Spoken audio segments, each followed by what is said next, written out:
Assalamualaikum warahmatullahi wabarakatuh. Baiklah, mari langsung saja kita simak videonya. Izin bertanya Ustaz, ini kan yang belajar usul fikih ini nampaknya cuma Ahlus Sunnah wal Jamaah. Dan kita lihat ada juga dokter-dokter yang katanya Wahabi, itu kan belajar juga Ustaz di Madinah, di Mesir, atau di Makkah. Apakah mereka itu tidak belajar usul fikih seperti yang kita pelajari ini, sehingga mereka itu mudah untuk membid'ahkan kita, sehingga mereka itu mudah untuk mengatakan kita itu sesat? Kira-kira apakah mereka itu tidak belajar usul fikih gitu? Itu yang pertama Ustaz. Kemudian yang kedua, gimana sih sebenarnya sejarah masuknya Wahabi itu ke Sumatera lah secara khusus? Apakah itu kan ada klaim-klaim mengatakan bahwa mereka itu lebih dulu dari kita. Kami lebih dulu di sini, kalian tuh masih belakangan. Jadi sebenarnya gimana sejarahnya Ustaz? Terima kasih. Langsung dijawab aja Ustaz. Pertama, usul fikih itu kalau kita tengok pembahasan 3 substansi pokok pembahasan usul fikih itu. Satu, mesti ada pembahasan mantiqiyah, konsep-konsep akal di dalamnya. Wahabi memang menerima konsep akal, enggak kan? Dua, aspek kebahasaan. Makanya kajian dalalatul alfaz itu panjang dalam usul fikih. Am, khas, mutlak, muqayyad, mufassar, mubayyan, itu panjang. Nasakh, mansukh segala macam, itu aspek kebahasaan. Dalalatul alfaz. Bahkan harful ma'ani, huruf waw, huruf ba, huruf fa, itu panjang pembahasan ulama usul fikih. Kalau kita kan tahunya huruf jar saja kan, tapi ulama usul fikih itu panjang maknanya. Apakah indikasi makna haram, indikasi makna mubah, makruh, itu panjang analisanya. Contoh kasus, contoh huruf ba itu, ketika kita berwudu, wamsikum, kan huruf ba biru'usikum itu, masuknya ba kepada isim ru'usikum itu, apakah bermakna basuh kepala itu mesti keseluruhan kita usap atau sebagian saja?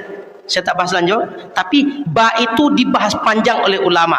Artinya pembahasan usul fikih itu satu, konsep akliyah, dua, konsep bahasa, tiga, furu'. Karena usul fikih ini merupakan konsep-konsep furu'. Bagaimana hukumnya menggunakan air, bagaimana menggunakan bagaimana kita nanti berwudu dan segala macam itu dari usul fikih. Asalnya kita menyimpulkan ini boleh dan tidak, ini dia makruh, mubah dan tidak, solat kita sah dan tidak, itu usul fikih perangkat dasarnya. Sehingga kalaupun belajar usul fikih, karena ada konsep logika di situ, konsep logika mesti belajar mantik. Apa mau orang tuh belajar mantik? Kalau tak mau belajar mantik dan tak belajar mantik, tak akan pernah matang usul fikihnya. Sehingga mungkin belajar usul fikih tapi tak akan pernah matang. Kenapa? Dia mengingkari yang merupakan substansi dasar usul fikih. Usul fikih itu kalau kita pahami lebih lanjut, itu menjelaskan tentang bagaimana kita menggunakan dalil, boleh atau tidak jadi hujjah atau tidak, Quran jadi hujjah atau tidak, sunnah jadi hujjah atau tidak, ijma' jadi hujjah atau tidak, ijma', qiyas, qaul sahabi, uruf, syar'u man qablana, istishab, itu jadi hujjah atau tidak, itu dibahas usul fikih. Kalau semua dalil ini bertentangan, ada at-tarjih, bagaimana kita mengambil yang mana menjadi argumen, mana yang tidak. Kemudian ada ijtihad dan taklid, pembahasan usul fikih nanti. Tapi substansi alat yang dasar dalam usul fikih itu ada konsep logika, ada kebahasaan, ada furu'-furu' fikih. Kalau bagian dasar sepertiga dari ilmu itu dia ingkari, gimana dia akan menguasai? Ngerti? Usul fikih belajar juga. Sudah itu tentang Islam masuk, Islam Ahlus Sunnah masuk ke Riau, masuk ke Sumatera. Jangankan Sumatera, Indonesia keseluruhan, silakan buka sejarah. Islam pertama masuk Nusantara Samudra Pasai. Di mana Samudra Pasai? Aceh. Kok bisa pula Wahabi ngaku paling dulu? Kan aneh. Datang dari mana? Bahkan saya mau tanya abang kakak ini, kapan tahu sholat isyraq? Dulu tahu? Waktu kecil lu tahu? Enggak tahu. Buktinya apa? Cara berpikir Wahabi baru masuk belakangan di kita nih. Betul. Kapan bapak-bapak, abang-abang ini mulai bicarakan bid'ah-bid'ah itu? Oh, ini Rasul tak buat. Kapan mulai bicarakan? Baru belakangan sejak buku-buku gratis diterjemahkan, dibagikan haji dan umroh, kita itu balik haji dimainkan mereka. Sengaja dibagikan buku-buku gratis untuk merusak pemikiran orang ahlu sunnah. Sampai di Indonesia apa kata dia? Tengok kami balik dari Makkah, doa bersama habis sholat itu bid'ah rupanya. Orang tak mengaji membid'ahkan orang mengaji 70 tahun. I'anah Talibin dibacakan orang, Fathul Wahab kaji orang. Paham maksud saya? Dari mana sumber ilmunya? Buku disebarkan gratis. Kita tipis buku ini tapi payah memahaminya. Belum tentu kita ngerti setelah saya menjelaskan ini. Tidak berani kita mengatakan, oh bapak ini ahli bid'ah nih pak. Ini dapat buku gratis, entah pernah jelaskan orang atau tidak. Buku terjemahan pula lagi. Entah salah penterjemahan, entah benar penterjemahannya. Iya pula kata awak. Gitulah kira-kira bang. Wahabi ini masuk ke kita baru belakangan nih bang. Sejak duit banyak bang. Dulu ketika tak duit tak ada. Silakan dengar bedah buku Dr. Mawardi di situ. Saya sebagai panel beliau di situ. Beliau cerita ini Wahabi hebahnya ini setelah perang Teluk, sebelum perang Teluk belum ada. Artinya apa? Ada duit dan politik di balik Wahabi ini. Ini hari ini sekedar bernalar saja. Semua Sufi, semua Asy'ari, semua Tabligh berharap Palestina itu bebas dan masyarakatnya tercukupi kebutuhan, sehingga berfatwa zakat boleh bayar dengan uang dan uang itu boleh dikirim ke Palestina. Apa kata Wahabi? Zakat tak boleh dengan uang, mesti dengan makanan pokok. Tapi coba kalau musim haji dan masyarakat dunia ini semuanya masukkan ke bank pemerintah, tersimpan dana di bank. Oh banyaklah dana masuk. Orang bank kalau dana masuk tu cobalah tanya ke orang bank. Ini ada orang nyimpan, meskipun sebentar nyimpan gitu. Senang kali orang bank itu. Paham? Fatwa itu kadang ikut nafsu pemerintah.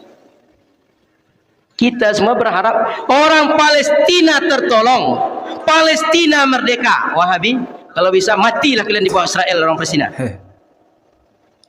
Itu yang tidak dibilangnya. Paham? Kawan-kawan filantropi ngerti yang saya maksud ini. Cukup ya. Nggak usah detail-detail betul bang. Ilmu ini nggak sulit betul karena tak tertangkap oleh orang tuh. Yang ringan-ringan aja. Baik, demikian jawaban dari buya kita Ustadz Al-Naf.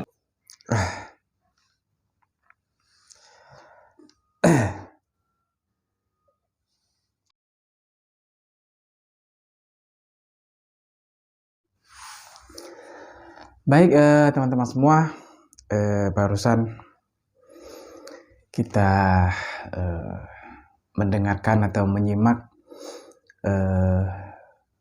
pertanyaan dari seorang jamaah yang bertanya kepada Ustadz Al-Naf. Masya Allah, beliau sangat luar biasa teman-teman ya. Kalau sudah tentang pemahaman Wahabi, Masya Allah. Nah teman-teman, itulah tadi Wahabi itu ya, pemahaman Wahabi itu seperti apa.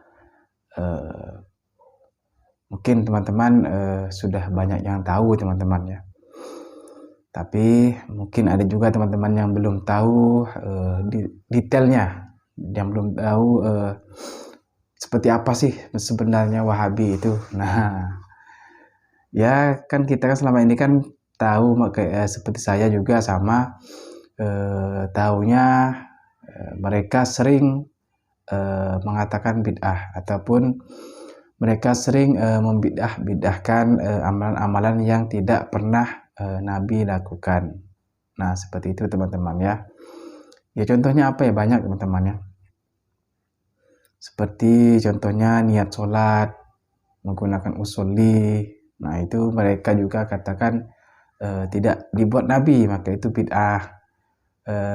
Kunut subuh juga mereka bilang katakan bid'ah. Nah apalagi banyak teman-teman ya. Kalau yang lebih umum tuh seperti maulidan, tahlilan, yasinan dan lain sebagainya itu sudah umum teman-teman ya. Mereka sudah terbiasa mengatakan itu bid'ah teman-teman ya. Seperti ziarah kubur dan lain sebagainya, tawasulan. Nah, itu sudah hal-hal yang sudah sering sekali kita dengar, mendengar bahwa mereka mengatakan amalan-amalan tersebut bid'ah karena tidak pernah dibuat oleh Nabi. Nah, kalau kita selaku sebagai umat Ahlus Sunnah wal Jamaah, teman-teman, kan semua itu kan berdasarkan dalil. Semua itu ada dalilnya, teman-teman ya. Ada pemahamannya, ada pembahasannya, dan tidak mudah dan tidak tidak mudah untuk dikatakan bid'ah, teman-teman ya, karena mereka adalah ulama-ulama yang alim, ulama-ulama yang berilmu, ulama-ulama soleh yang tahu, yang paham mengenai hal tersebut, teman-teman. Nah, sedangkan Wahabi ini mereka hanya dengan mudahnya, dengan gampangnya mereka katakan, selalu mengatakan itu bid'ah, bid'ah, bid'ah. Jadi hal perkataan kata-kata seperti itulah yang paling sering kita dengar, teman-teman ya, pada mulut ucapan Wahabi ini, teman-teman. Sudah tidak asing lagi, teman-teman ya. Baik, teman-teman semua, mudah-mudahan video ini bisa bermanfaat untuk kita semua. Terima kasih sudah menonton video ini, dan juga terima kasih kepada teman-teman semua yang sudah mensupport channel ini, yaitu channel Daun Dakwah ini. Mudah-mudahan channel yang kecil ini bisa terus berkembang dan juga memberikan manfaat. Amin ya rabbal alamin. Baik, teman-teman semua, sebelumnya apabila ada kesalahan dalam yang saya sampaikan, mohon dimaafkan, teman-teman, karena saya juga masih belajar, masih awam, ingin berbagi, teman-teman ya. Baik, teman-teman semua, mungkin cukup sampai di sini. Saya akhiri. Assalamualaikum warahmatullahi wabarakatuh.